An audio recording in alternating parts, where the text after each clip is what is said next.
marka aad maqasho halkaasi waxa maraya ama socday gaari ay cirsanayaan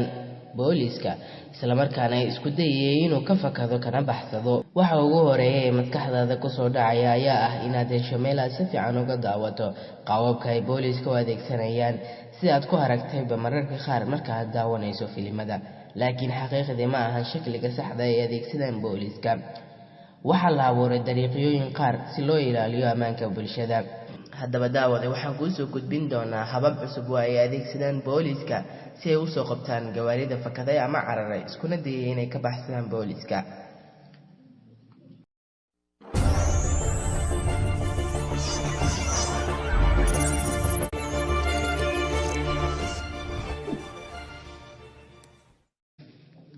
habka koowaad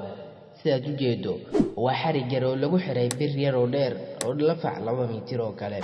waana hab cusub oo lagu curyaamiyo gawaarida loo baahan yahay in la qabto waxaana afka hore ee gaariga booliska lagu rakibay xarig aad u adag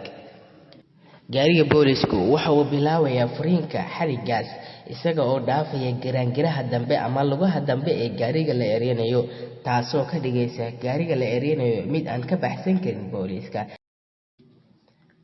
labo tiknoolajiyada starters halka ay boolisku rabshado badan ka geli lahaayeen bursashada baabuurta la cirsanayo tiknoolajiyadan ay si fudud u adeegsan karaan boolisku taasoo ah nooc GPS ah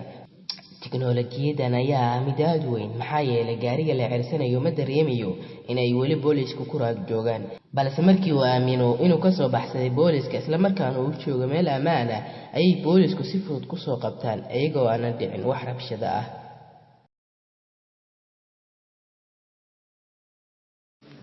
habka saddexaad sidaad u jeedo waa hab cusub oo lagu curyaamiyo gawaarida xawaaraha ku socda iyo kuwa miisaanka culus qalabka waxa lagu dhajiyaa dabool bir ah oo dhulka dushiisa ah waxaana ku xiran kaamirooyin ilaalinaya waxaana ku fidin kartaa meel dhan 80 cagood wax ka yar 2 second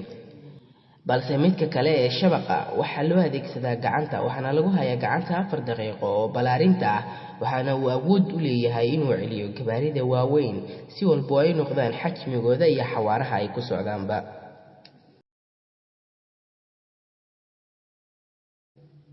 habka afraad Elbit Ball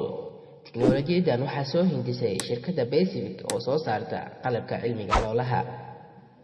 laakiin waxay leeyihiin masaamiirtuna waxay yihiin xayiraadaha tooska ah kana bilaabanaysa wax ka yar nus ilbiriqsi marinka gaariga uu soo mara meesha isla markaana ku duumaya garaangiraha gaariga ama lugaha dambe ee gaariga habka shanaad Coast Waste waxaa soo saaray qalabkan shirkadda Conibob waana midka ugu awoodda badan ee awoodda baabi'inta dhammaan gawaarida inta uu gaarayo culeyskooda ama xajmigooda qalabkan waxa la dhigayaa 4 mitir oo kamid ah laamiga si qoto dheer ahaana waxa loo dhigaa 300 millimeter oo dhulka dushiisa ah waxaana kor loo qaadi karaa hydraulic ahaan marka loo baahdo in gaariga lagu baabi'iyo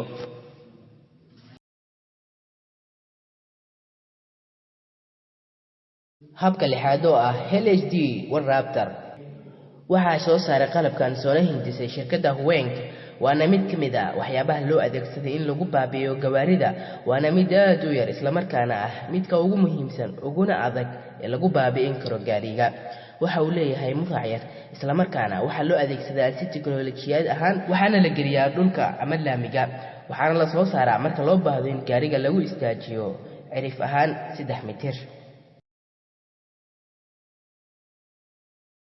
haddaba waxaynu soo gaarnay dhamaadka fiidiyogeena waad ku mahadsantahay daawashada muuqaalkan aad daawatay fadlan haddii aad ka heshay muuqaalka like inoo saar kadibna la wadaag walaalahaaga